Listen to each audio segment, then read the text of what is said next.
Morning, everyone, and welcome to another edition of the Bread for Soul Convos with myself, Sir LSG. And this is a platform where we basically share knowledge and experiences with one another.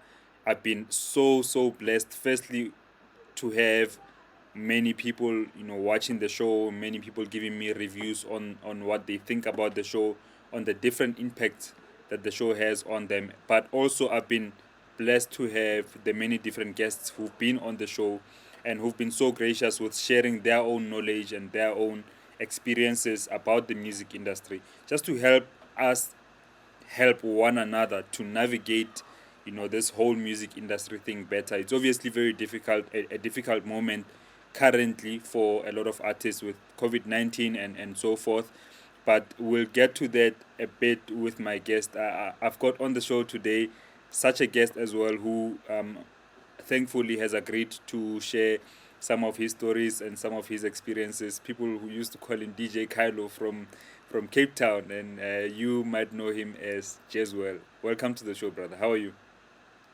Good, man. I'm good, man. Thanks for having me on the show.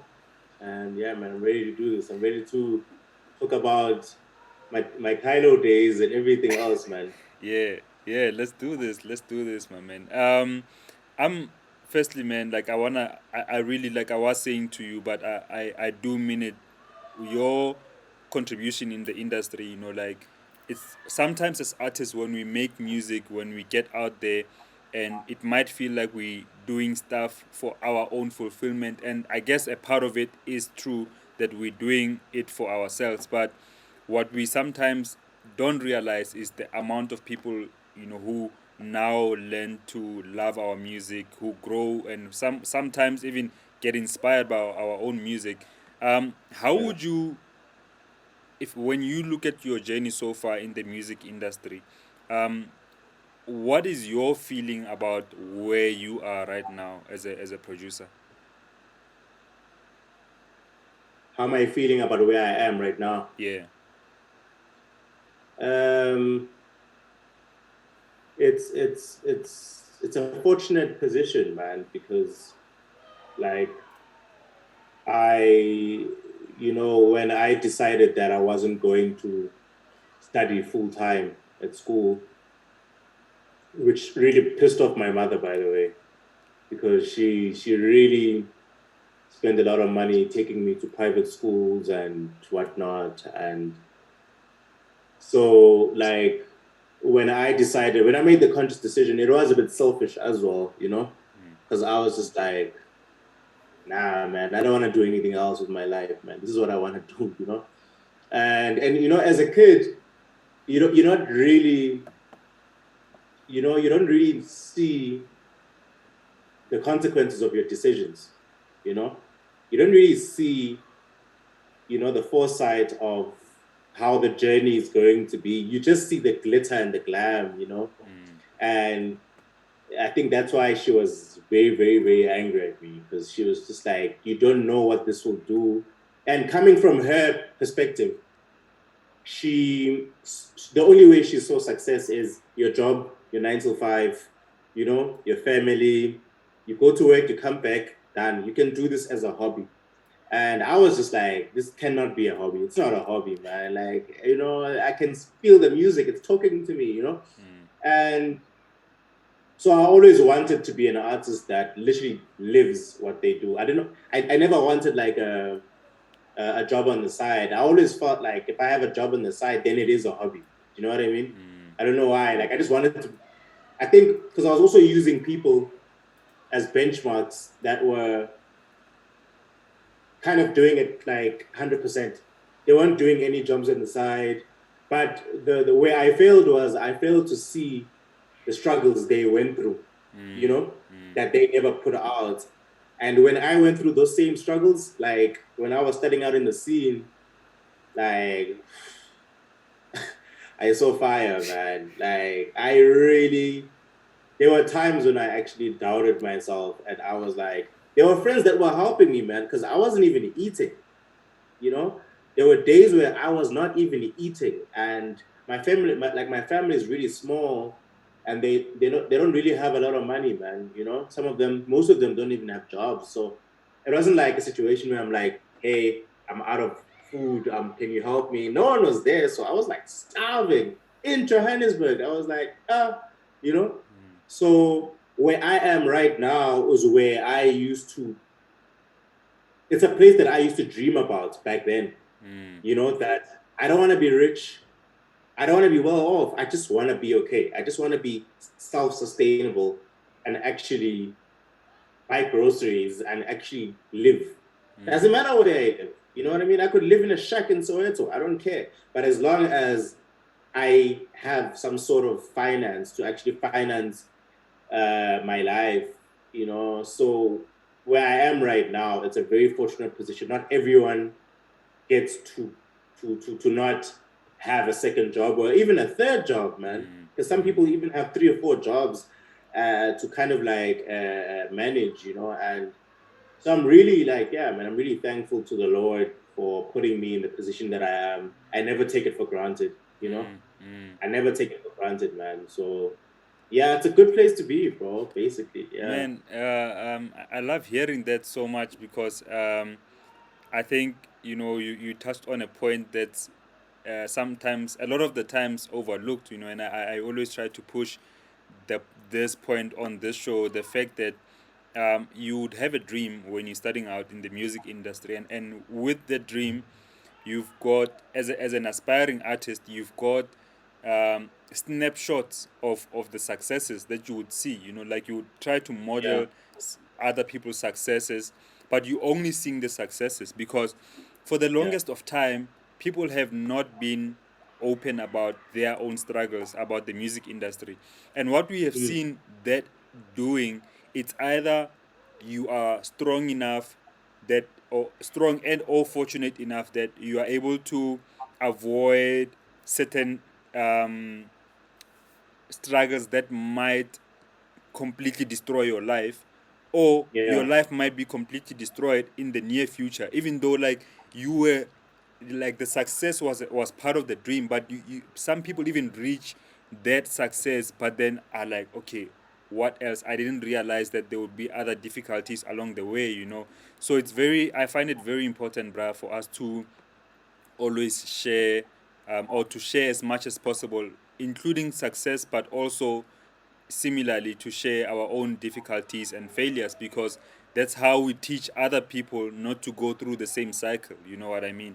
And we will talk a bit more about that, but I want to backtrack a bit to your beginnings and your early stages of music. While you were yeah. growing up, what was playing in the household, or what were you exposed to? What kind of music were you exposed to growing up as a kid?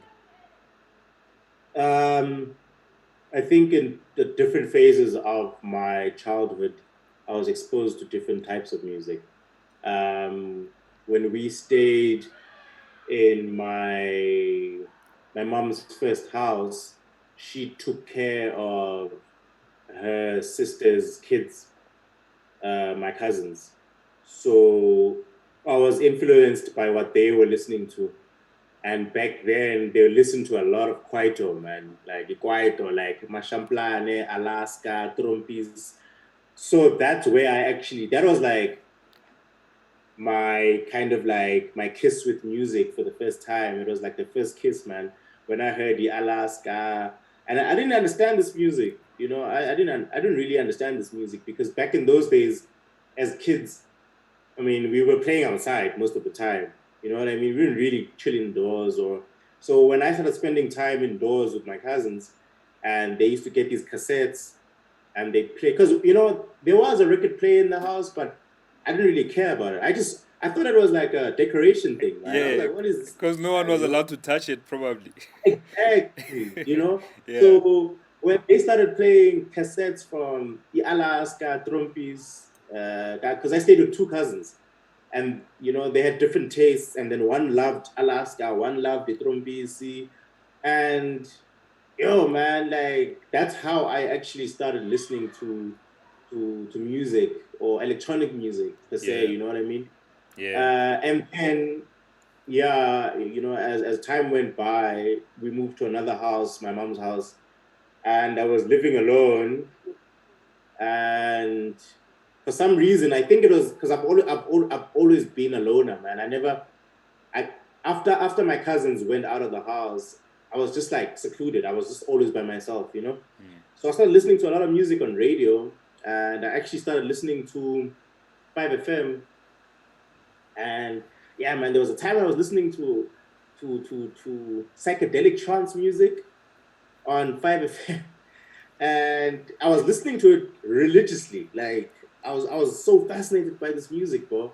And I was dancing. I used to be a dancer, man. I even won a CD dancing at an ice rink. I You know, yeah, I'm telling you, man. So I was like really, really, and I think when I listen to how I'm open minded about music now, it was influenced by my choice of music back then when I listened to 5FM, man.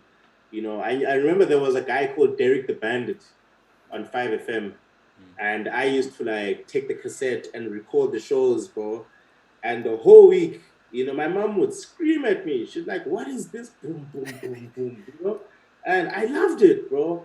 So yeah, it was basically, a foundation of Ecuador and just like trancey electronic music back then, man. There was nothing. There was no jazz at all. I'd be lying to you. I hated jazz growing up, bro. yeah. Like I didn't get it. It was just like, why ain't you groove, man? Like, where's the groove?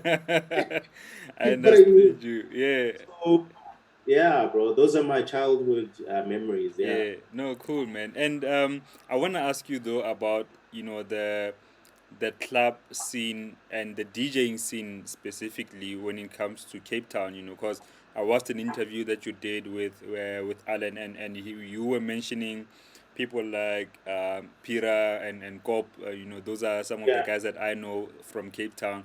And Cape Town Yeah. actually, I don't know, man. Like we'll talk about it, but let me just not get ahead of myself. But with regards to the DJing, um, where did the like when would you say you were more interested? Like you knew you really wanted to become a DJ. Like who were you seeing? Who were some of the DJs that you were seeing playing around your hood?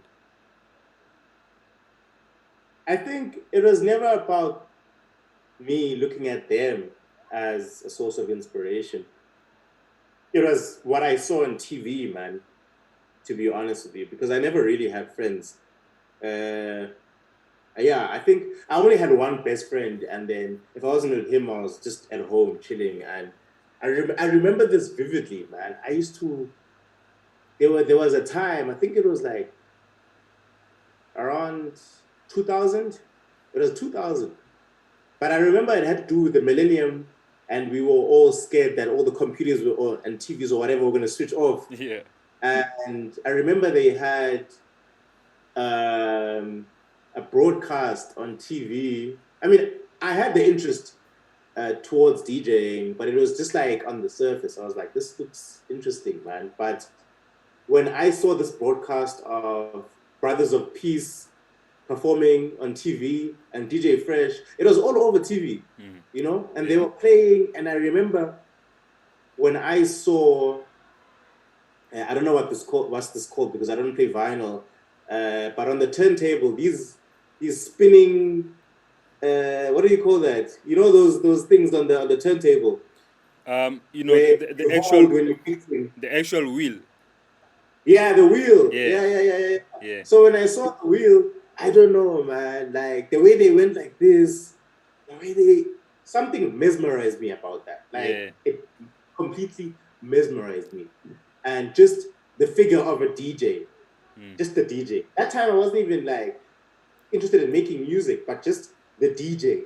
Like I was just like, I really want to do this with my life, man. It seems super cool and it interests me. And then yeah, and I decided to like kind of like put some interest into it. And what actually happened after that? And because I think because I never had friends, I had to find a way to make friends. So when I thought about getting into DJing, I was like, hey, this figure of a DJ looks like he's really popular, man. Yeah. Like he's if like I'm sure if I became a DJ, I'd have friends. Yeah. I'm really sure I'd have friends. So Yeah. I actually started by going to a pub and randomly, because I never Mm, drank or partied or anything. But I was like, if I go to a pub and start making the DJs my friends, I'll probably start getting into the scene as well. yeah. And literally that's how I started. I started from the most random DJs ever, like guys that weren't really known anyway. They were Mm, just like in a pub. And yeah. I'd literally go there, buy something, not even drink it because I hated alcohol. I'd literally go there, stand like this by the DJ box and watch the whole night. I'd watch them until I annoyed them, until Mm, they asked me, what's going on with you? And I was like, no, man, like I'm just blown away by what you're doing, blah, blah, blah.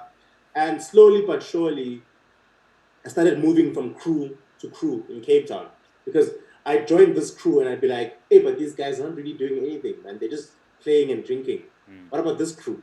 This crew looks like they're more popular.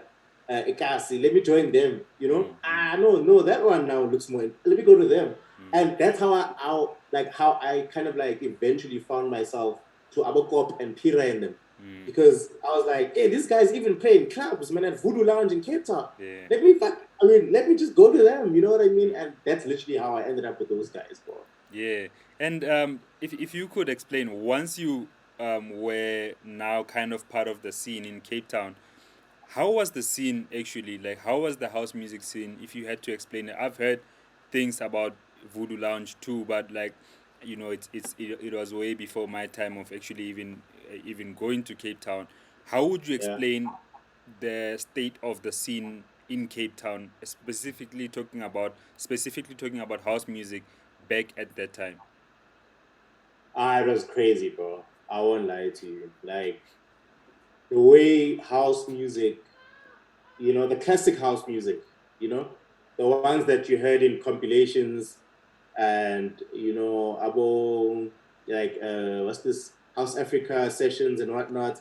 Mm, That was the music that was being played in Cape Town. mm, Anything that Vini or Fresh put out, or Toxin, or Mtees, anything that those guys put on would land in the clubs, would be a big track in the township. So I really started in the raw side of the scene in Cape Town. Like it was like in really dodgy, like really dirty clubs. But when you when the music started playing, man, and people started coming in together, you forgot about that. You mm, forgot that this environment is so unsafe, and mm, people are so drunk, and so much is happening. You just heard the music, mm, and people would sing along to the songs, bro. Like it was crazy, man. Like it was like, and it happened every weekend, and that's also the same time me and my mom started to have a rift, because she saw now that, hey, this kid, he leaves on Wednesday, comes back on the Sunday, you hey, know, and I would literally go to these guys' houses, Abu Pira, and sleep over from Friday until the Monday morning, and then go to school, bro. So the scene was it was alive, man. Like there were a lot of gay people in the club, straight people, Nigerian people, these kind of people, and yeah, it was like that resident DJ culture. It was basically like that resident DJ culture where I was friends with the resident, and sometimes the resident was sick, and I would mm, go stand for the resident. And you literally play along the whole night from like 7 p.m. until 5 a.m. in the morning, yeah, and only for like $200, and you'd be okay with it. You wouldn't want anything more. Be like, no, thank you, thank you. You know what I mean? yeah, So it was really exciting, man. Like it's because I think when you appreciate things at such a lower level, you can appreciate them when you're at a higher level as well, true. because now you know how low it can get down Mm, there, mm, and you don't take it for granted. You don't take your position for granted when you actually do reach the top or whatever. You know what I mean? true, man. And one thing that you mentioned, also, like, just about this last point, the fact that when you getting paid almost nothing, for a gig, you do get if you've done that, and if you're starting off and you're already getting paid big money, it's almost impossible that you will always respect, the art form, because you don't really Yeah. know how low it can really get. I mean, Mm. like, I remember there's one gig that I did in my starting days as a DJ, and I was with four of my friends. That time, Yeah, you know, they booked us. They needed the whole DJ deck, so we've got two CD players, we had turntables, vinyl, you know, and they were just providing some sound system, and they were paying five yeah, hundred bucks, you know, for the whole night, four DJs, and we couldn't care less about the money at the time. But I think that's just when the passion kicks in the early stages, where you are just driven by passion. Nothing else matters. If you could see mm. yourself playing, then that's happiness. But Yeah. You just want to play the music. you just want to play the music, and that's it. But talking about music, like and Cape Town, Yeah, a lot of people might not know, you know, like I think there are some of the best DJs in Cape Town, you know, like one of my favorite DJs is Erefan PS. You would know him. I know he played yeah, a massive role in your career, and we'll talk about it just now. But I mean, you've got guys like Kasim Latif and Leighton Moody, you know, including Bokop, you know, but there seems to be like a very knowledgeable culture when it comes to underground music, specifically in Cape Town. But where would you say the scene is right now in Cape Town when it comes to house music? it's hard to say, man, because I hardly go to Cape Town. I only go to Cape Town to play the gig, and I get out, and I don't know a lot of people like I used to back then, man. You know, if I go there now, I usually maybe see Erafan or see Leighton maybe for a few hours, and then I'm out again. You know, it almost feels like I'm not from Cape Town because I'd even go with a camera, man. Like I'd even go with a camera. Like a You know, tourist, yeah. so yeah, you know, I feel like a tourist. So I don't really. I mean, from what I've heard from conversations that I've had with Erfan himself, because he's the closest person that I have right now in Cape Town, consistently. And I mean, he said that it's small, you know, it's way smaller than the one we have here. That's making it kind of easy for everyone to know what everyone's doing, you know. Mm, Um, the DJ scene, you know. In terms of production, there's a lot of cats that are coming out with really, really, really top class productions in Cape Town, you know. And I mean, you have stations like um, 5FM, Kid Funk's show, that's giving these guys a platform to shine where they had none before, you know. mm, And if your Dawson's, mm, Dan Kudas, I think, is from Cape Town as well. And you know, it's I think it's on par with the whole South Africa at the moment. Because there was a time, it's one of the reasons why I left Cape Town, because I just felt like whatever I was doing. I mean, Vini actually suggested that I come to Joburg because, especially if I wanted to do this career and not do anything else, he was like, because I asked him, where's the best place I could be situated in where I'd have a better chance of actually pursuing a career and you know, a chance, you know, it's not guaranteed, you know what I mean? And not do anything else. He was like, you can do it anywhere. I mean, if you've got the internet and the phone, a phone and whatever, but to do it consistently, you'd have to be in Joburg. You'd have to mm, be. That's just the truth, man. You know, back then at least. You know, mm, now I think maybe things have changed a bit. You know, you can book promoters can book your flights. You can fly everywhere. mm, The industry has opened up more than before, but I still think, yeah, you still have to be in Joburg to do it on a consistent level, man. So I mean, I've said this to guys like Pierre Johnson as well. mm, You know, I told him, bro, you got the talent, but I still think you need to be based in Joburg to kind of like shine your light at a broader, you know, mm, kind of like way, man. But it's not like he's not shining bright or anything like that. But yeah. for me, it was just like coming from a consistent point of view, you know. Mm, If you really want to make this money and grab the opportunities as they come mm, quickly, you need to be in Joburg. mm, You know what I mean? You need to be in Joburg. And he also thought that as well. So I think, yeah, just to answer your question, they at a good place. Cape Town's at a good place. You know, I mean, I know I'm saying they, Yeah. because it sounds like I'm not Capetonian anymore. Yeah. You know, 'cause, Yeah. yeah, man, I feel like I've lost the Cape Townianism. Like I don't feel like I'm Cape Townian anymore, man. Like it always feels like I'm in a different country as well. You know, True. I different, know. bro. I feel that. I definitely feel that way when I'm in Cape Town. Like just whether you're at the VNA or wherever in Cape Town, in town especially, it just feels like, hey, am I still in South Africa? Um, Exactly. but I do, for me, because I'm from Mafikeng, and me moving to Johannesburg was never really about the music industry. When I moved to Joburg, I just came for school, and I had no aspirations of becoming a musician or a DJ at all, none whatsoever. But then Yeah. that Johannesburg, changed me in that way, because that's when I saw Soul Candy. Like, when, if I could explain, if you used to see Soul Candy on a CD, Soul Candy Sessions 1 with DJ Mbuso, and now you are seeing the actual record shop, and you are a house music lover, like, it just moves you in a different way. So that's how I got pulled into the music thing. So, and similarly, I mean, I'm from Mafike, but I'm not. I don't think I've got.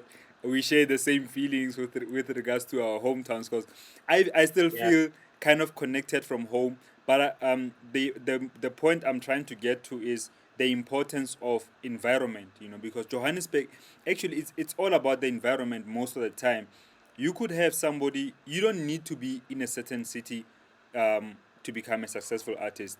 I- Yeah. we can put that out there, but definitely, if you are in Johannesburg, it's easy for me, you know, pre-COVID or post-COVID. It's very easy for me to say to you, hey man, Tando, let's do a collaboration. Hey man, come to my studio tomorrow, and then we jamming. Mm, Done. You need to have a meeting with somebody who's part of a brand. Similarly, mm. everything kind of happens easier. And in addition, I feel like when you are in Joburg, you're kind of at the center of the country. So somebody in Mm. Durban, and who wants to book me can book me, and I can also, in the same weekend, fly back, do a gig in Rustenburg, or I can do a gig in Mm. Rustenburg and drive to Newcastle. Like, it's kind of like centered, and closer to other most parts of the country. So I think for that, financially, if you were staying in Cape Town and somebody wants to book you in Soweto, the fee suddenly becomes much higher than anticipated, because they need to factor Yeah. in flights, and flights from Cape Town are not cheap. Like, I don't even know why is that the case. Flights from Cape Town are like ridiculous. Anyway, Mm. I want to ask you about the your relationship with Erefan and Leighton Moody, and how they kind of helped you with your production as you were coming into the scene. Yeah. Uh, First of all, let me start with I love those two guys, man. I would not at all, in any level, be where I am without those two guys. They're like my big bros, man. Like they'll forever be my big uncles. Like I to this day, I always ask them for advice. Even for the things sometimes, even with my life, man. If I feel like I didn't respond in a situation, like if I didn't respond well, I'll go to Erifan. I'll wake him up at 10. I'll be like, bro, I just responded like, and he'll be like, hey, Kryptonians swear, bro. Yeah. He'll swear at me first, you know, and then he'll answer me. So I love those guys, man. Um, the relationship starts with Leighton. No, it actually starts with Kasim. It's three guys actually. It starts with Kasim at a record store called Syndicate Records in Cape Town. And I started going to Syndicate Records. I was actually bunking school, to go to the record store.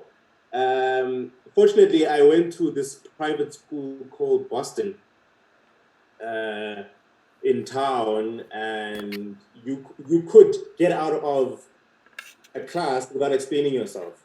You could literally get up and just leave without asking for permission.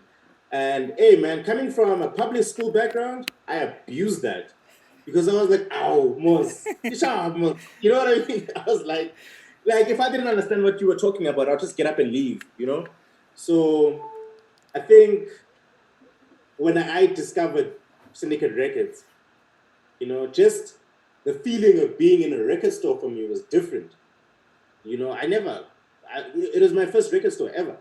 So just the smell of the records, the touch of the turntable, this one thing I've been idolizing my whole life, it was like, what? This experience is crazy, man. You know, I didn't even know what I was doing, man. When I was playing the vinyls to actually hear, I was just I was just making it seem like I knew what I was doing, but I didn't know what I was doing, man. I was just like, as long as there's music playing game and I don't care, you know? So after a time, I think I was already experimenting with music on Fruity Loops at my place. And I was making, what was I? I was making like Afro, yeah, I started with Afro House.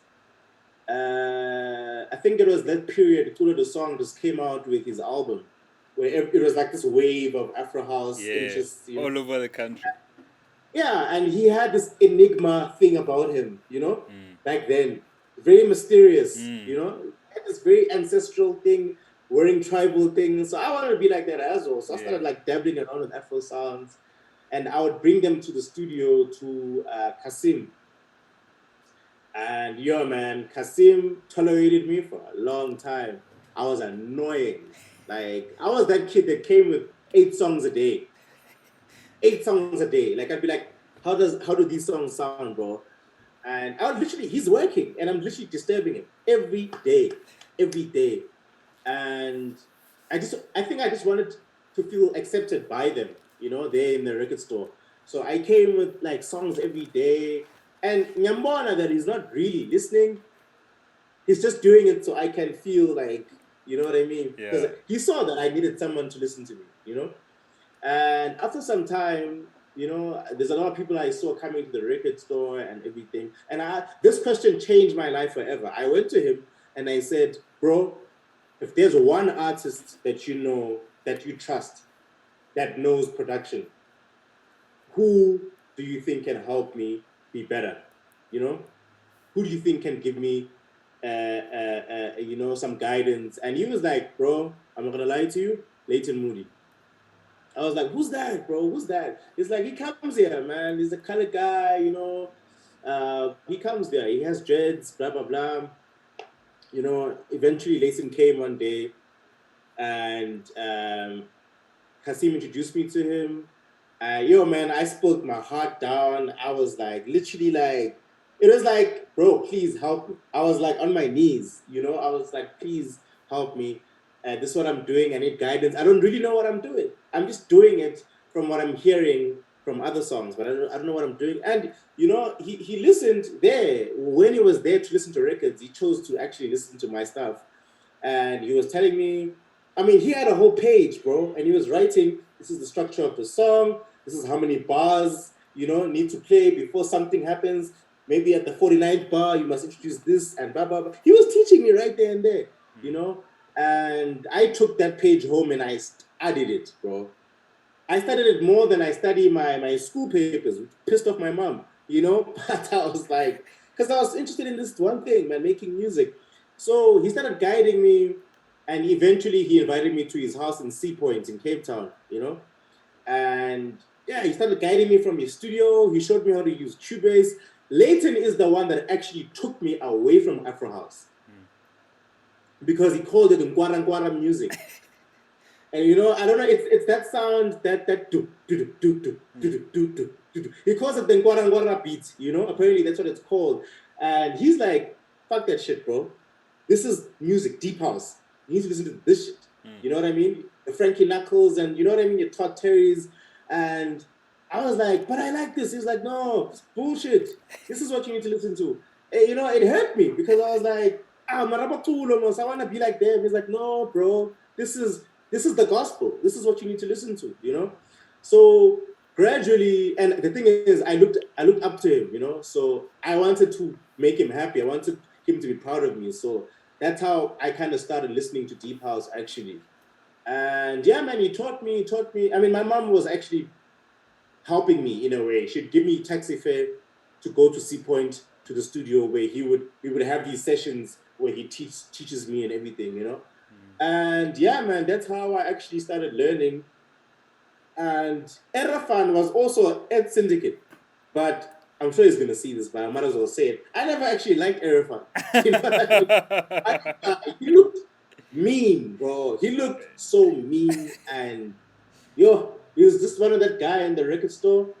He wasn't talking to anyone. Like he was talking to his people, and then he's grumpy, and I'm like, hey, this guy, man, he's not approachable, you know, and I'm scared of him. And it's crazy. Eventually, I finally met him, and he took me to his studio, and he's like an encyclopedia, bro. He's like a nerd. All right. He was showing me stuff that I didn't even know about. You know, he was telling me how to pan properly, blah blah blah. And you know, I was shaking when I was with him. I was shaking because I'm scared of this guy. He never Yeah. talks a lot, you Yeah. know, and he's very professional. You know, he wasn't as friendly as late. He wasn't as friendly as Leighton, you know, but it's crazy. I learned a lot from him as well. And I mean, he also taught me things like, I remember this vividly, um, how to produce and pan music as if you're a live band. You know what I mean? How to put various elements on the left side, here, maybe there, you know? And that changed the way I kind of perceived the production process as well, man. And yeah, basically over the years, man, the guys have been teaching me. I mean, they taught me for a bit, and then they were like, okay, now you get the basics. Now you're on your own. You know, let's see what you can do. And yeah, man, I basically took the knowledge that they gave me and I ran with it, basically. Yeah. Man, And I'm but, sorry. yeah, yeah, yeah, No, no, sorry to cut you off. I was about to say just like I'm definitely thankful to them, because it's very important those initial stages. And I'm not saying that you always need people to show you the ropes. You can do things on your own, but when you have somebody who's got the experience to just like walk you through different things, there's no, you can't, it's invaluable, that kind of experience that you will learn, things that you will learn from somebody who's doing it and who's been doing it. And more so if they are doing it so freely, like they're just like yeah, pouring themselves out and helping you as a kid. And yeah, but I want to talk to you about moving to Johannesburg. I mean, like we already talked about, why the move is such an important thing. But the point I'm trying to get to is to talk about the pressure from home, because your mom wanted you to really study. This music thing, she used to see you coming back home drunk. You were getting paid yeah. probably by six packs and stuff like that. um, Mm. I want to ask you about that pressure. When did that pressure kind of die down, coming back, coming from home, specifically from your mom? When did she see that this thing might actually work for this guy? Maybe there's something there. I think I don't think it ever stopped, man. Like I'm really stubborn. I'm really, really stubborn, man. When I believe something, I don't consider that it might fail ever. I never have a plan B, or I get angry when people tell me have an option to fall on, and I'm like, the fact that you're making space in your subconscious that you might fail, you created a possibility already that you might fail. That's why you're not getting where you want to be, you know. So I'm a firm believer in the way that you think, like your thought process, about where you want to go, like, the mind is a powerful thing, man.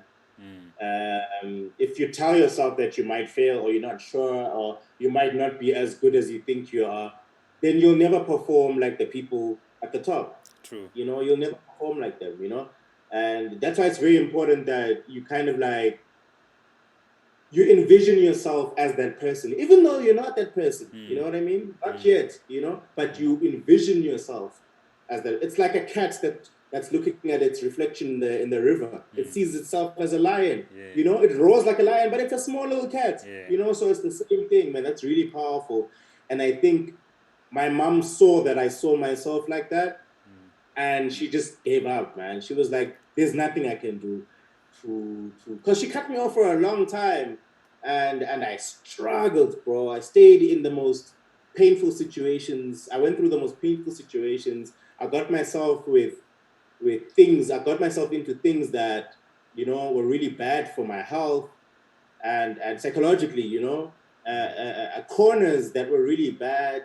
At some point, I was playing for these Zimbabwean guys in Cape Town, and they had yeah, this is the first time I'm talking about this actually. Like they had like a brothel, you know, downstairs or upstairs. They had like a bar and a club downstairs and a place to sell food. And then upstairs when you go up, it's like a brothel. And I struck a deal with one of the guys once, the owner, and I was like, bro, if I can play for you for free, even if it's for like 150 Rand or 50 Rand or whatever, but for free, but could I stay up there? Could I live there? And he was like, if you're willing to pay for free, and luckily I was kind of like one of the top DJs amongst the resident DJs there in town. So he knew my name, Kylo. He was like, Kylo, I've heard you. And I was like, yeah, man, I can pay for you for free. I can pay for you for free. So he was like, really? He's like, come bring your stuff. So I moved in there, and it was like, bro, the space of the room was probably the size of a toilet. It was really bad, bro. And I mean, those were the things I was prepared to subject myself to for the career. And I always told myself that I don't care how bad it is, I'll never give up. As long as I have a breath in my body, I'm not going to give up. And sometimes that's very important, man. When no one believes in you, you need to be the only one that believes in yourself. And I cultivated that mindset, and it manifested things that I thought were never possible. And that's when my mom started taking notes, because when I left the country for the first time in 2014, I almost cried in that flight, man, because I'd never left Africa to go to Africa anyway. So when I left Africa just as a whole, I literally cried. The person sitting next to me was so worried. She was like, "Are you okay?" I'm like, "Yeah. Just got something in my eye." But I was so emotional because I had been through so much without anyone supporting me. The only thing I had were these connections that I was making at Red Bull and whatnot, and I was praying, bro. I wasn't even praying, man. It was just like I was just working. I wouldn't eat for like 2-3 days, bro. I would just eat like sometimes I'd even have aromas for the day.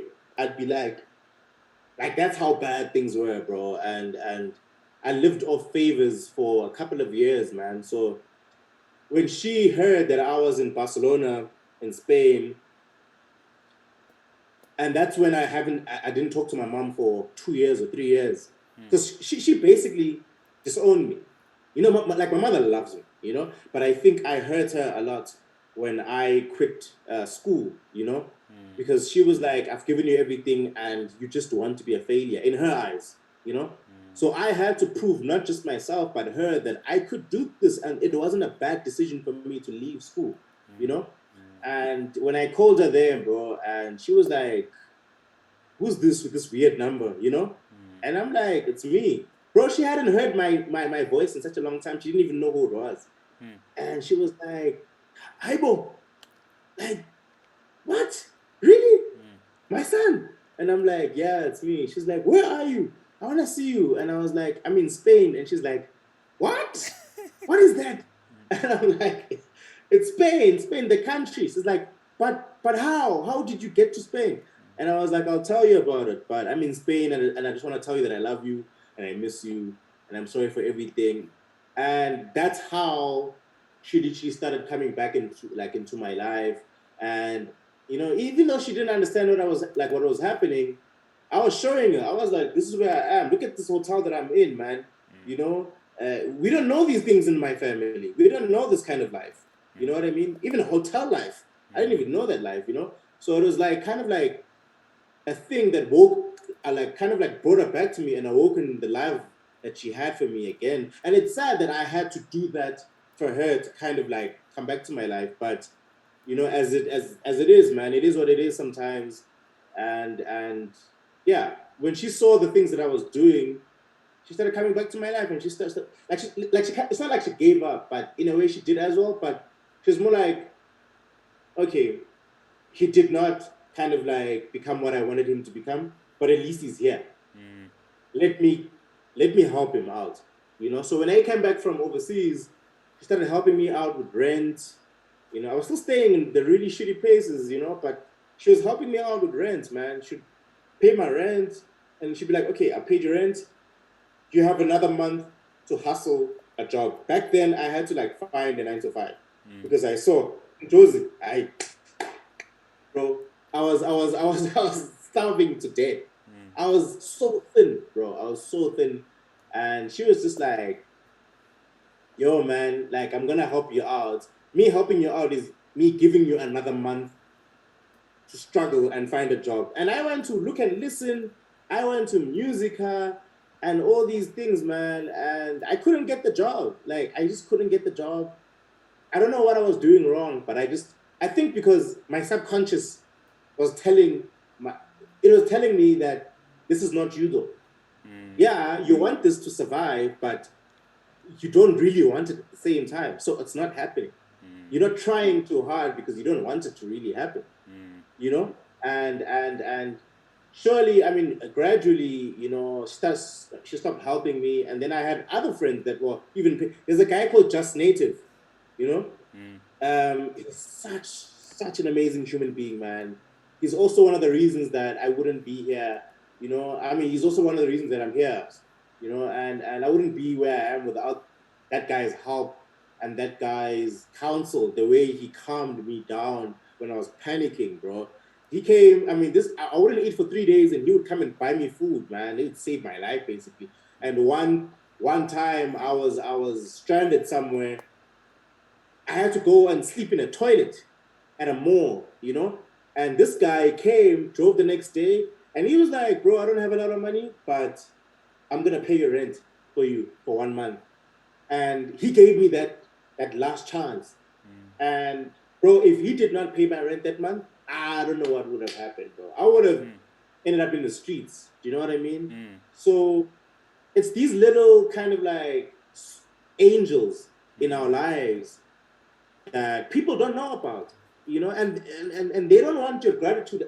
I mean, they don't want you to do anything bad for them as well. They just Mm. want you to keep doing what you're doing. They see Mm. something that you don't. And same thing with Just Native. He saw something in me that I necessarily didn't even see because I was already giving up. And Mm. he was like, bro, I want you to continue doing this and doing it well. And yeah, man, here we are. Yo, I'm this beautiful mess that I am. bruh, like there's a lot of things that you said, that I do wanna get to before we talk about some of the topics that might be a bit difficult. But I Yeah. wanna, ask you, firstly, the feeling of being cut off by your mom and going on, you know achieving this international break. I mean, like, Sona Festival is huge, bruh. Like, just going to another country where you're being paid, or even if you were not getting paid, but somebody's paying for you to go to another country to go play music. It's, if you think about it, like, somebody's paying me to do what I love. It's something that's almost uncalled for. So to reach that thing after your parent cut you off because you wanted to get onto the very same thing, how was that feeling for you? And secondly, I want to ask you about, like, in the music industry, bro, like, and most people don't get this. Like, you're starting out, you achieve this, and once you achieve this, once you're in Spain and you play that Sona Festival gig, it's not like you're playing 10 Sona Festival gigs every month. You just play that one gig. It's a big thing. Yes, it does happen. Grateful, you appreciate it, but then you get back to South Africa and you continue with the struggle. What does that Mm. do to your mentality as an artist? I think firstly, when these guys gave me the opportunity after my mom cut me off, it because I always believed that I was being guided by something, man, something divine, you know. Um, because I never had real connections. Every connection that I've had with a human being was gone. Like I was just connecting with the music. It was me and the music. And I don't know, man, it sounds crazy, but I just always felt like there was an energy or energies that were taking care of me. Because my situation could have really gotten bad, you know?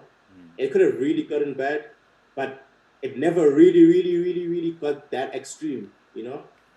And I think, yeah, maybe if it did, I would have just went home. I didn't, the thing is, I just didn't quit. It's as if the universe, there's an energy, it was testing me.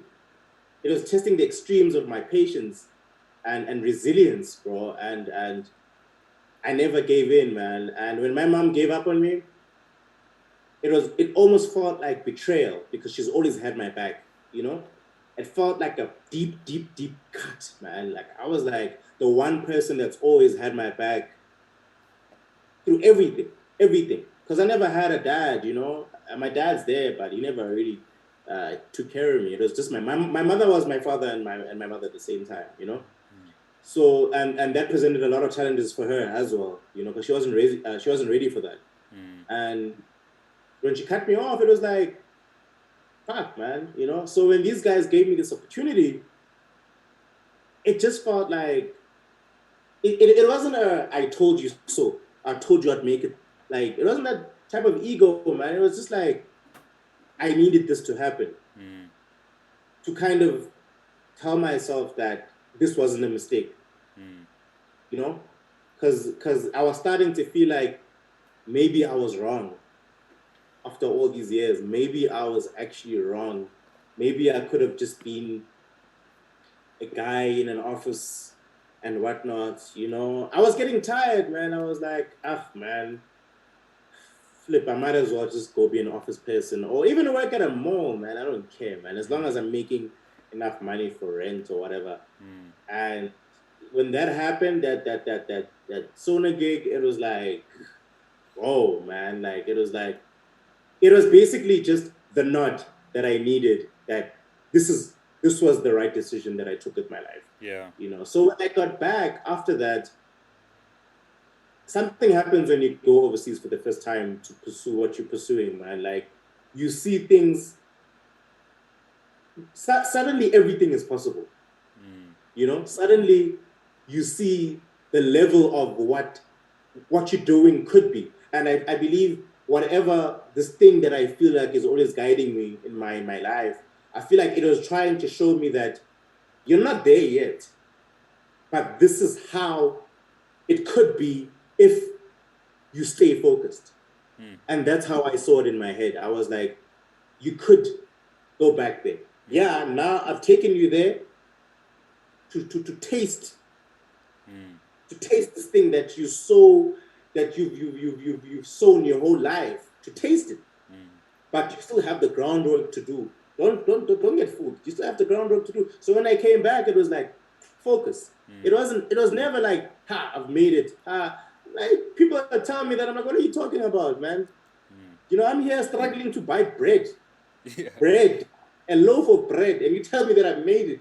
You know? So it was just like that it had its purpose that use that experience, use that level of experience there overseas as fuel to carry you on throughout the years, man. And I always go back to those moments, man. Every time I feel down or whatever, every time I just feel down because of my personal life and my issues, I just look at those moments and I'm like, yo, man, you took yourself to places like this and whatnot and blah blah blah. You need to focus on what's important. Don't ever forget why you came to Johannesburg. You know, and I've kept those values, bro. I've really kept them, man. Even though it's been tough, it's still tough to this day. Not because of Corona, just because the music industry is tough. You know what I mean? So yeah, man. And bro, like I do have to ask you though, about because you did mention in one of your responses to my questions, something about you ended up being, hooked up with people and in spaces that were not good for you, even mentally. Like, I've gotten to myself in not necessarily like a mess, but like, you know, growing, we were talking about this, like talking about alcohol and drinking, and you were just saying just the culture that you grew up in, just it's almost like it's weird when you're not drinking, and a Yeah, similar thing. So um, I want to talk about substance abuse specifically as an artist, because I've seen how it affected me. Like, cause I mean, I never used to smoke weed. I still do now, but I mm, do it at a controlled level, than I used to.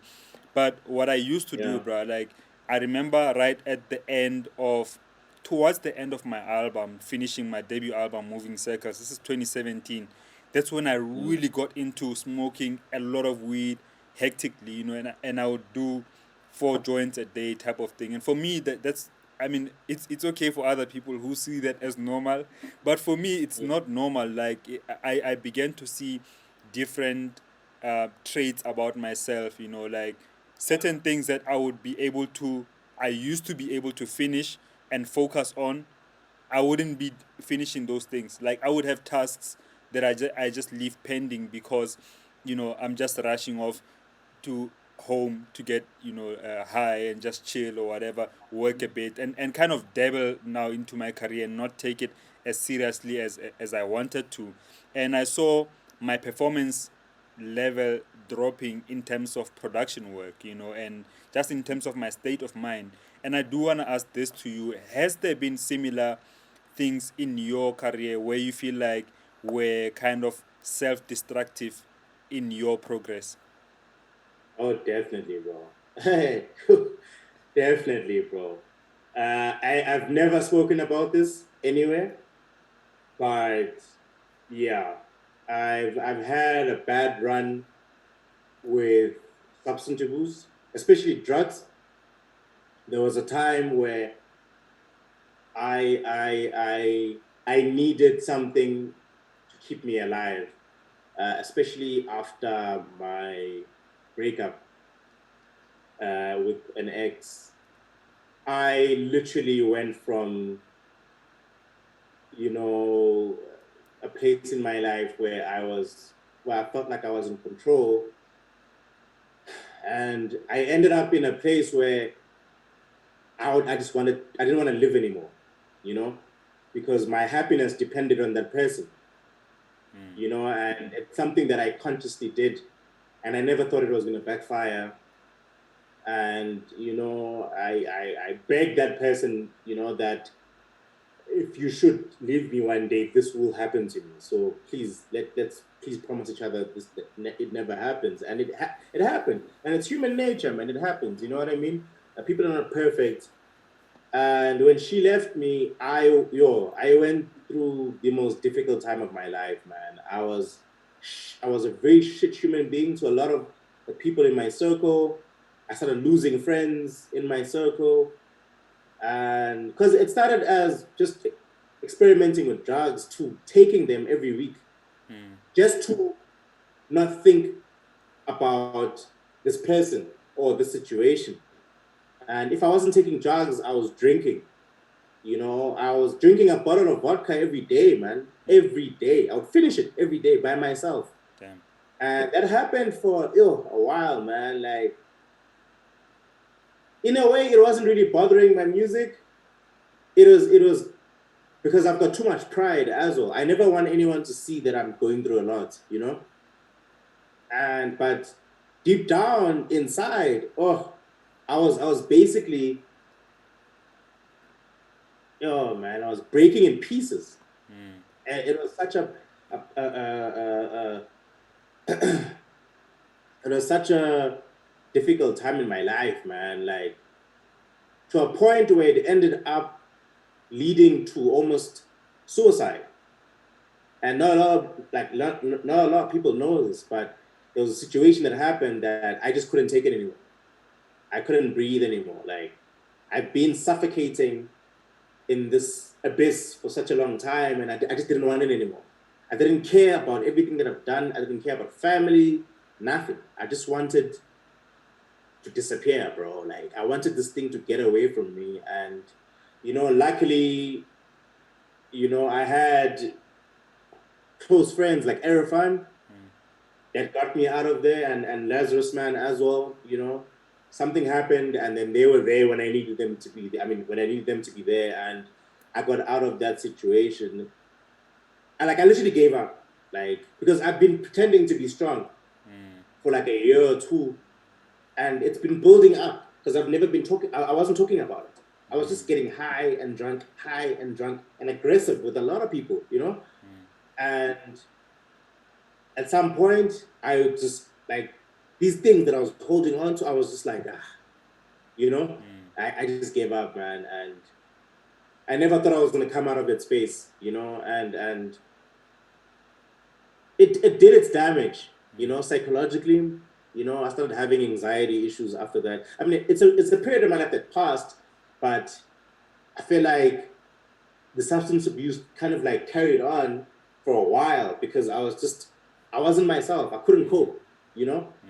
And yeah, that was the time where I was like, if I do not leave this space, but if I do not leave these things, I'm gonna fuck up my career. I'm gonna fuck up everything, not even my career, just my life. Because I'm gonna go to a point where it's like a point of no return. So I had to literally conjure up the strength from nowhere. And I had to literally look past and see it as not the end of the world. People leave, people give up on you, man. People give up on you. People that you think that will never give up on you will give up on you. And I had to live with that. And if I didn't have Abolaz and Erifan just showing me that they give a fuck about me, I think it would have turned out to be a very, very bad fucking week for the scene, man. Like, because I gave up. I basically gave up. So that was like the time in my life where I felt that shit, like Yeah. it actually hit the fan, man. This is how life can actually suck. So that's why, yeah, like these days I never take anything for granted, man. And also that situation that happened where I was really abusing my body, on purpose. I was punishing my body and my mind on purpose, taking all these drugs and drinking a lot. It's kind of like a stage that had to happen for me to be where I am right now psychologically, the way I'm focused right now. It was almost like if he gets through this phase, then he can do anything. And when that happened, flip, man, it tested me, bro. So that's why now I never take anything for granted, man. Nothing, man. Yeah. I feel like it's a subject that we can talk about. Yeah. For something else that will go on forever, bro. Yeah. But yeah, I'm really relieved that I got out of it. And because these days now I drink differently. Even when I drink alcohol, I drink like a few shots and I'm good, or a few beers, maybe like 4 beers, and I'm good. I never, I don't want to feel too drunk. Yeah. You're not Because I'm finishing so scared. a whole bottle. I Yeah. can't, bro. Yeah. No. Yeah. Like now, it's like my age. I think I've matured. It's like I never jump started from my teen life to my adulthood. It's like I went through the necessary steps to be this hard, impenetrable wall. Now I mean, yeah, man. If anything happened to me, now I know how to handle it. Sure. Sure. And I Now think. I know if someone offers me drugs, I can be like, no, Kishap, man. Like I Yeah. come from there. Yeah. I Yeah. come from there. I'm not missing out on anything. There's no peer pressure. It's like, yeah, I've done those things. They're not for me. They're not for me. I'm good. Even when guys are calling me at 12 a.m. in the morning, like, hey, Joe, come downstairs. Let's go to drink. I'm the type of person that would be like, Ish, I'm coming, dog. You know what I mean? Even if I'm tired, Yeah. But now I know, bro. Like now I can be like, nah, man, it's Yeah. all good, bro. Another time. You know what I mean? I'm in studio. So Yeah, yeah, man. man. Bruh, thank you so much for sharing that story because like I said, like it's almost because we don't share enough of our negative stories about our lives. Um we feel like sometimes we feel like ashamed, what will people say, but like to another person who's going through, who might be going through what you went through, when you talk about it and when they see you talk about it, when they hear you talk about it, it just gives Mm, them a different light, and might impact their lives differently. So mm. thank you so much for that, brother. And I do remember like there was a time where I felt like, but this guy, what's happening, like you kind of like there in the industry, and then Jazzuel is gone. Jazzuel is not picking up, whatever. But I'm so glad, bro, to see you in such a powerful state of mind. I've been talking to you the past couple of weeks, and you constantly Yeah. working. You recently dropped your third album, Rogue, which we'll talk about. And you're still working on new music, which I love. That I love so much about you, man. Like the drive is really there.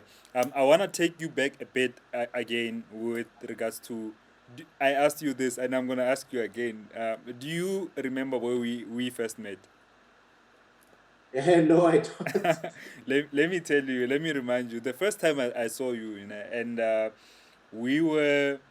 I was with a friend of mine, Jihan, and I can't remember. I think we were going to my gig in Kitchener's, and she was with she was friends with Chris Bren, from another project, and you were staying with Ah, them. They were renting some fancy house there in Northcliffe or something like that. oh, Yeah, that's where we yeah, first met. I remember. Nah, oh, yo, they took me back, actually. Yeah. That took me back. Oh, now I remember, actually. Oh, that was actually a very tricky time in my life, actually. It's when I was staying in the house where I wasn't eating, actually. Like, that was actually because I actually ended up sleeping at their place for a couple of weeks because I didn't tell them, but I think Katja knew that I was struggling with food and everything. She sensed it because I was putting it out there, but I had pride. And she was just like, "Don't you want to come stay with us for a few weeks?" I mean, it would be good because Chris is here and you guys he can teach you some stuff. And that's how I ended up actually chilling with them a lot. But it was difficult, man, because they weren't cooking meat, man. So it was like, ish, you know what I mean? From I not had a, eating to I remember eating when you vegan guys came. food. Yeah. And they were cooking. Yeah. I think The, we were hungry, right? yeah. We had And we, then we, we had dinner. There was no meat. I remember very there well. was no meat. I was And I remember, I don't know if we were looking at each other or I don't know, I can't remember, but I remember I was touching someone between you guys, and I was just like, hey. And that was the first dinner I had with them, and I was because to me, it smelled like they were making meat. yeah. So when the food came, and I'm looking there, I'm like, hey, oh, where's the meat? You know what I mean? So hey, it was actually a nice time actually because it was like it gave me a break to not stress about money and food and they were good people, man. And also like Chris actually ended up becoming almost like a mentor, and he was teaching me stuff on Cubase, and just like he's teaching me about arrangement and how he works with Terence Downs and under project and everything. So it was kind of like a huge moment, to have someone like that that's been in the industry for a long time to kind of like share knowledge like that. You know what I mean? So yeah, bro, you actually took me back, man. Yeah, man. And I'm assuming that's also where you gotten to remix the Ananda Project song with Yeah, Terence because we're Down. chilling together. Love Yeah, Tree, yeah, yeah, right? yeah. Yeah, yeah. I remember, Yeah. bro. Like Chris had a studio set up in the living room, and he had The living room. those expensive Adam speakers, and he had so much gear. For me, what just that dinner, I'm so grateful, bro. Because sometimes these things happen to me. Like I would be chilling with a friend who somehow knows this wealthy person, and then we go into the house, and then you kind of learn without even getting taught, if you get what I mean. So for me, knowing Chris as this person who formed Ananda Project, and they had so many hits, like I was a fan of their hits, as a before even I became a DJ. But to see them living the life that they were living, like they were not living lavishly, like they were not flashy or anything, but you could see these Yeah. people had money. This guy is busy smoking cigars. They're renting this huge mansion for 20K a month, renting, not doing much, and just that gave me an insight that as an artist, as a musician, these things are attainable. How you get there, and what you do once you attain that kind of success is really Yeah. things you need to work on. Personally, you'll decide what you want to do for yourself as an artist. But bruh, I'm always a fan of. I'm grateful for meeting people in un you know unplanned scenarios, and you just meet somebody. Then the next thing you know, you're learning so much from them. How did you actually meet up with Chris for the first time? Because I found you at the house. It was what happened actually. I think Chris and I have been sending each other emails. I don't remember how I actually contacted him, but we've been sending each other texts, for a long time. And then I think it was, yeah, I think, no, no, no. Actually, I think it was just before the remix, because it was after the remix. I begged him to give me something to remix before they came to South Africa, actually. And then he heard it and he loved it. And yeah, they paid me. And the money they paid me, like man, I used to, everything that I was doing, I just needed to get paid to buy food. So I would beg people to remix the stuff, and I would beg labels to take EPs to give me like 200 pounds or whatever. It used to piss some of them off, but I was like, this is how I'm making money, bro. And I remember after they liked the remix, we did the contract, everything was sorted, and then I got an email that they're coming to South Africa. I was like, what? So when they came, I think they were at another house, actually. They were in Greenside. I think they were staying at Jihan's house, the friend of mine. Ne? Yeah, they were staying at They were Jihan's at house. another house, Yeah. and I went there to visit them, and there was a big house, and yeah, and the next thing I see them in this mansion, but I was like, there's a waterfall here, man. Hey. What's going on? I was like, yeah, I didn't know artists can be this rich, man. Yeah. So like, you're right when you say that, because it's like a motivating factor, You're like, hey, man, because for me, I was like, I'm staying in a house when I'm blooming with mice in the house, I'm doing music and there's mice and I'm used to it. I'm like, when and then I'm going back to work, you know what I mean? Sure. So to go to that mansion there, I was like, what? And it was just like, it's again another situation where something in my life was like, it's possible. Look at it, it's possible to get here. Don't look at this house that you're in, but look at where you could be if you stay focused. So that's how I saw it, man. So it was definitely a motivating factor, bro. Yeah. Yeah, bruh, like so surreal. I wanted to say something about it as well.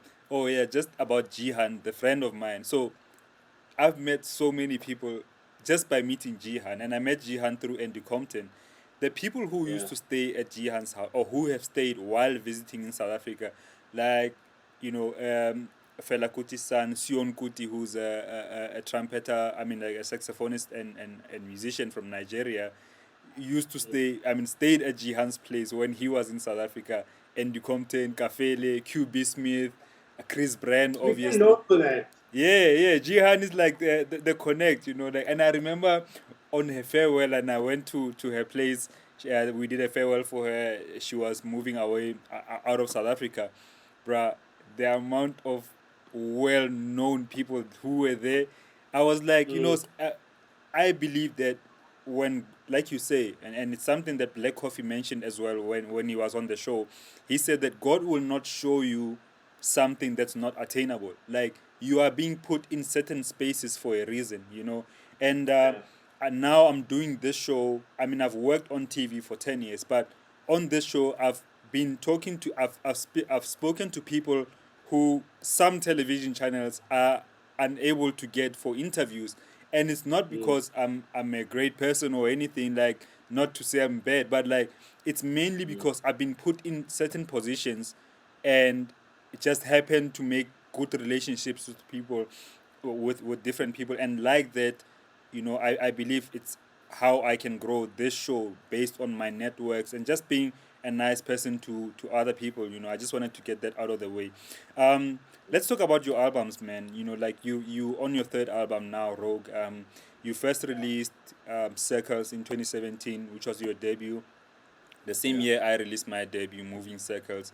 Um, just looking back at your first and second album, what was your headspace creatively? What were you thinking creatively? Was there any point where you wanted to compare your first two albums with this one, or was it just a fresh outlook on your, like, on your part? The thought process between the first one and the second one, right? I mean, between the Uh, first two and and the new one. oh, oh, I think, yeah. I'm a storyteller, or I try to be a storyteller, and I'm not really someone that's good with communicating verbally, with people. That's why I basically have no friends.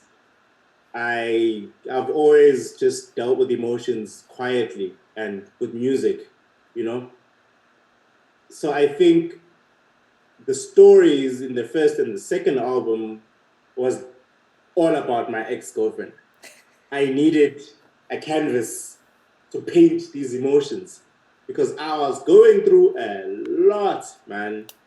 I was going through a lot, and that's why the first song on the first album, Circles, was called If You Leave. Because I already sensed that we were about to break up, and I had to like literally put it there. And it was called If You Leave, man. And basically, the whole album was about her. The second album was deep in the breakup. It was like, now we've broken up, actually, and yeah, both those albums are basically about her. The third album is interesting. Was thankfully as well was not about a woman, man. It was not about a woman. It was very difficult as well because now I had to find a different source of inspiration, you know. And I was just like, what am I gonna base this one about now, man? So I was like, I started just it was just about growth for me. It was just like I started getting inspired by reinventing myself. Just the process of rebirth, of challenging myself in the studio and saying this sound, if I could mash this techie sound with a bit of soul, how would it sound? It's not that it's never been done before, but it's never been done by me for myself. Yeah. That would challenge me. So I literally started going on YouTube because I noticed that more of the younger generation now is starting to get into modulations and whatnot. And I didn't really come from that generation. So it was like, ish, let me, let me get into this modulation and whatnot and automating. So I literally started teaching myself in the studio and I watched a lot of tutorials and it was like mathematics, man. It was hard and I sucked at maths at school. So I hate numbers. So I was like, yeah, I hate this thing, man. But I was like, okay, let me start from scratch. So it was kind of like about my growth as well. I think, yeah, the third album was more about, can I do this? Can I make an album that sounds different from the last two albums? So it wasn't about anyone or even the scene, man. In a way, it was just like, can I actually do something and challenge myself? It was almost like looking at myself in the mirror, but in a different light. You know what I mean? So it became more exciting. Bro, I wasn't even eating. Like, I was just like, I was more excited to get up in the morning and do something fresh with tweaking this and tweaking that, but also trying to play progressions, you know, in the songs. I was like, how will this sound if I make it techie, but not lose the soul though, as well, at the same time? Because it's difficult these days. I feel like the younger generation focuses too much on the tweakiness and the whatnot that they leave the soul behind, you know, and that's the soul is very important. You need to it has if it has no soul, it's not touching anyone. And if your music is not touching anyone, it's easy to forget what you've done, you know? It's easy to forget what you've done. So yeah, basically the third album was basically about me, you know, as selfish as that sounds. Yeah. But it was about me, man. Yeah, Yeah. I mean, we do have to thank your ex. I mean, not for your adversities, but for the two albums that you did in the beginning. You know, like yeah, no, Do you know what Vinny said actually at some point? He was like, no, so it's clear that for us to get an album, you need to be dumped. End your relationship, please, and just get and then please we'll so get we an can get album. an album. Yeah. For sure, for sure. I wanna ask you though, because of the kind of sound that you went for. I mean, even on the second album, but like more specifically with the new album Rogue. Um, are you at all thinking about the European market and playing there more, or are you not? With Rogue, uh, I'll be honest, not really, man. Like the first and the second album, I had that mindset because that's the mindset I always had when I started. When I started looking, actually, when I went to Europe, when I came back, everything I wanted to write, the labels I was choosing to work with was I need to get my ass over there. You know, with the third album, I mean, I saw at some point that it's extremely difficult to breach that market. You know, there's something that I'm doing wrong, and no matter what I'm doing, because the thing is, the way we know the European scene is not actually how it really is. You know, we idolize guys like your Lars Bernhardt, your Rockholz, your whatnot, you know, and I say this in a good light, but these guys are not really the big artists that we think they are in Europe. And when I saw that, when I went there and I saw the scene at the top, I, Hey man, I think the connection is a bit off. Cut you, so I'm gonna wait just a bit for the reconnection to happen. Hopefully, it happens soon. Yes, yes. I hate when this happens. Internet, show you flames.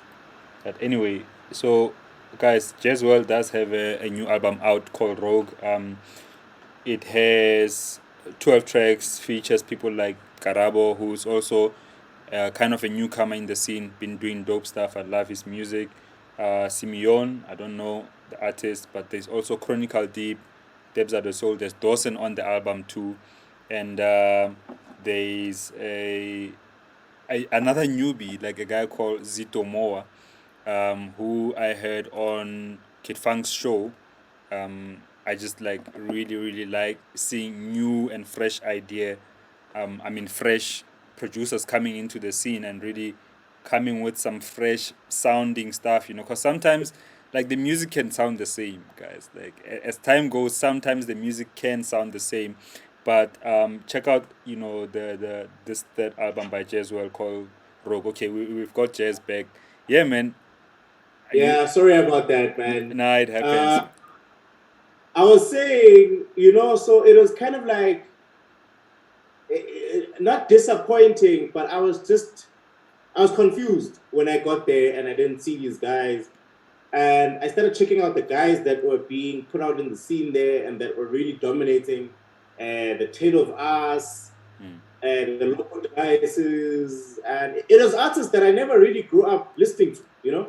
So I was kind of disappointed because I was like, "Yinle, what's going on? Have we been lied to, or what's going on?" You know, and because it's not the scene that I thought it was, man. You know, and I don't know, man. For me, it kind of started changing the style of music I was making as well.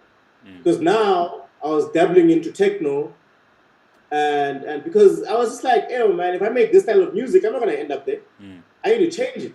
You know, I need to sound more techno. Yeah. You know, so it was like unnecessary pressure to myself. You know, so at some point, you know, I even started creating a side project that I call Cerebro to focus on techno because I realized, hey, if I come with techno as Jazzwell, no. Yeah. It's not gonna work, bro. So, you know, so that, I mean, that's how it kind of like happened, man. You know, so I actually even forgot the question that No, you no, no. asked. But I do wanna know. Do you have aspirations of playing at the top Oh, of the European leagues? yeah, you know, so when that happened, actually, yeah, now I remember your question. I think so when that happened, I started changing my sound to fit there, but it wasn't really working because the sound I was doing, I was trying to fit in with them. I was trying to make something that's already there. It never had a wow factor. It was like, but we used to this, dog. You know what I mean? There's nothing new that you're bringing here to the table. So I had to come back home.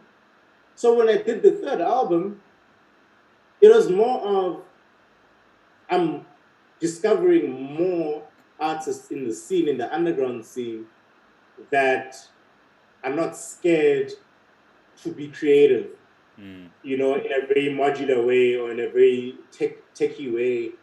And I was like, it's a scene, it's a scene in itself. I was about I actually spend more time here at home psychologically and work with artists at home instead of focusing my energy to go in another country, you know? So when I did the album, it was like, it was focused on a specific sound that's in the underground here in South Africa, you know? That's not heard anywhere else in the world, but it's here. You know, it's inspired by a lot of European sounds, but it still has that gassiness, you know, that Sure. South African rawness. So I was so impressed with these guys, man. Some of those guys I never heard about, and I was just like, not even once at any time did I feel any envy or jealousy, or every time I heard someone that did something I didn't even know what they were doing, I was like, what? I was really getting excited, you know, and some of them were even surprised that I was messaging them on Instagram. They were like, bro, I'm seeing things. This can't be you saying this to me. I'm like, bro, you crazy. Let's work now. Let's work now, you know? So I tried my best to put as some of the guys on the album, as many guys on the album, you know, because I felt like some of them, you know, deserve to be put on the light. You know, they deserve to be heard. I'm gonna give them an opportunity that I never got when they were at when I was at that level in my career. And I'm not, I told them I'm not promising you anything.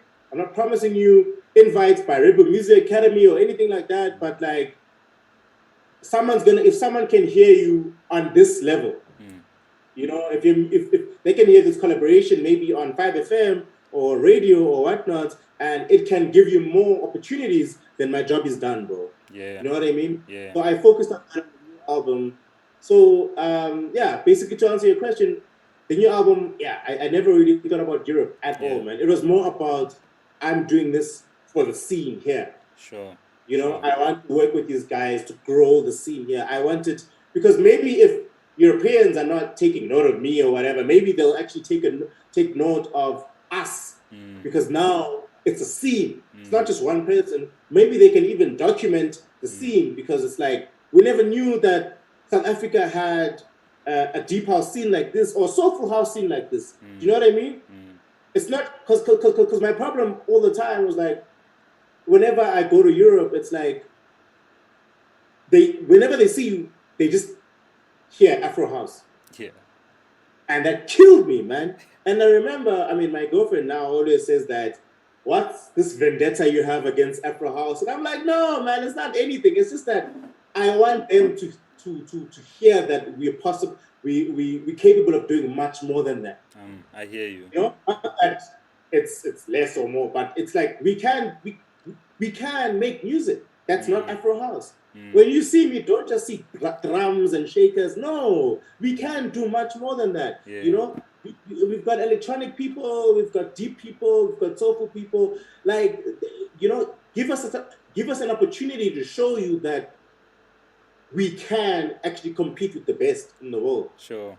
So that's the whole point of the new album, you know, is to hopefully, that's why I'm trying to do interviews. The interviews I'm doing are kind of like, I'm trying to reach the international scene, like with Mix Mag and DJ Mag, you know, I want them to see that, yo, we've actually got the talent, man. We've actually got, and we've been overlooked, you know? So, yeah, bro. Man, I hear you. Just like before we close, I want to ask you about producers who, some of the producers, I mean, obviously you can't name everyone, but if you could name some people who you believe that, you know, now and in the near future will be doing, you know, great stuff or will be seen more or should be seen more, who are some of those people that you would mention? I'm bad with names, eh? Let me try. Let me try. Um, Simeon, there's a guy called Simeon that is otherworldly, man. He's really talented. I believe in him. I've told him this so many times.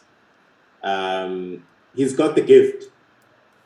For me, he's got the wow factor, you know, because there's a lot of great artists out there, but there's not a lot of great artists that literally, like, you know, they make you lose your mind, not just once, but over and over and over. You know, he's crazy, man. The things he can do so quickly and the way he perceives music is almost similar to the way, I think, because we're similar.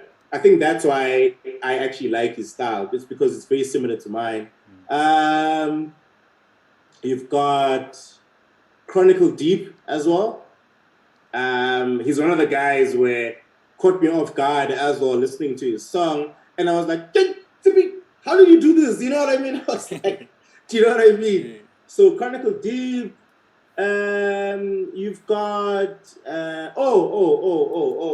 you've got a guy. Hold on, I'll tell you his name. And I recently discovered this guy on a label called Deep House Cats, South Africa. And his name is LeJazz from Pretoria, I think. Oh my gosh, man. That guy, okay, this guy is yeah, he's going the distance, man. Like, when I heard his song for the first time, his EP, I was like I felt this genuine excitement. I was like, this is where the sound is going. What? Yeah. You know, how come I don't even know this guy? You know, so you know, and I checked his Spotify. I mean, not even more than 100 people listening, and I was like, something's wrong here. Something is wrong, and no one's fixing it. You know, and I don't care how long it takes for me to help guys like this that are relatively quiet. You know, I want him to be heard. As I'm going to do as many collaborations as I can with him until I force him on people's ears because he's just that good, you know? Yeah. And there's a lot of other guys, man, like Cut Off is also nice and FK Mash, you know, I'm sure you know Mash already. Dawson, I mean, if you're talking about upcoming guys though, but yeah, I mean, but those guys, those guys are there already. You know, like they're already on. They're well on their way. But I mean, we don't need to mention everyone. Like I think the point that I really do wanna make is that more exposure needs to be created. You know, we need more platforms as well, so that I feel like the circle needs to open up more, man. You know, there's a lot of different positions that are not really helping these cats. You know, I believe that if you're in an influential position in your career, you've been given this blessing to be loved by a lot of people. You have you have a responsibility to help people in positions that are really shitty. in the industry, in a very low position. Like, I feel like it's a responsibility. It might not be a must or whatever requirement, but like, I feel like it's a responsibility. Like, the least you could do, for me, it's almost like a giving back thing. You know what I mean? You have, if you have a lot of followers, it feels good to me just to lift someone up, because they say when you lift each other and you grow together, it becomes more meaningful, man. And coming from someone, I've been someone that's always done things by myself. That's how I grew up. So that's how I learned how to do things in the industry. But this helping these guys that are not known that much is liberating, bro. It brings me so much happiness when a lot of guys are talking about someone that wasn't in anyone's or they weren't in a lot of people's minds before, And these guys text me, man. I mean, I remember Jazz texting me, and even one of the guys from the album, Debs at the Soul, man, when we did a track called Safari, bro, man, like the way he's been so happy. And I don't need a lot. I don't need hey, don't even thank me, man. But if I can see that you're happy, like it really, like, it's gonna make you believe in your dream even more. Yeah. I've done my job, bro. Done. So I think we play, guys like me and you play a very important role into making these guys believe in themselves. And I think that if more of us in the industry, even the legends, man, the guys that have been doing it for a very long time, I think they have a responsibility to help these younger cats carry on the torch. True. Because at the end of the day, it's our scene and it has to go on. And it only goes on with more artists being involved in the scene. Not this culture of, hey, I'm gonna block whatnot because you might be better than me. That's nonsense, man. It doesn't help the scene at all. It doesn't. And that fact, sorry to cut you off, but that particular fact, I believe that it's one of the reasons why scenes like the Chicago and the Detroit scene, at some point the scene would die, because people at the top would not only, like, were they so, closing the scene, not necessarily closing, but they were so protective of the scene, even to people who genuinely wanted to be part of the scene. So for me, I think the more we have younger people coming into the scene, the more we have. South Africa already has one of the youngest crowds when it comes to house music. If you go abroad and you look at the deep underground scene, you find like 45-year-olds, 50-year-olds attending the events, and there's nothing wrong with that. But you don't find a lot of 18-year-olds, who are into the scene, and we've got that. But that also comes, like you said, comes with the responsibility for us to nurture those talents and really expose those talents as much as we can, because long after we are there, the scene will be there, driven by the very same people. Time goes at the same pace for all of us, and there will be there will come a time where you are not part of the scene. Like, you are hanging up your boots, but I mean, I don't know if it's your headphones. You're hanging up your headphones, like, but somebody else will take on. But just in closing, man, I wanna get this in quickly. If you could give us a few projects that you are currently working on, what's in the pipeline? Currently, I'm working on my EP for the thing is, I realized when I did the album that there's a lot of work that I need to do to do my part in helping the scene grow. There are labels out there that are putting out a lot of quality releases, but do not have the stage. They do not have the reach. So I told myself, the work doesn't stop after the album. It continues, man. It carries on. And so I took it upon myself to kind of like work with labels that I believed in. So at the moment, I started messaging Deep House Cats, South Africa, and Candid Bean Records, Garden Groove Music, and there's a couple, man, that I've told myself that I'm gonna release an EP on each and every one of those labels and work with the artists on the, because you know what I do is that I'd ask the label manager to give me the releases, you know, a link to listen to all the releases, and then I'll choose which ones are really amazing. And then what I do is that I'll do an EP, like a 4-track EP, and feature those labels artists on the EP. Nice. That's literally what I'm doing on Deep House South Africa right now.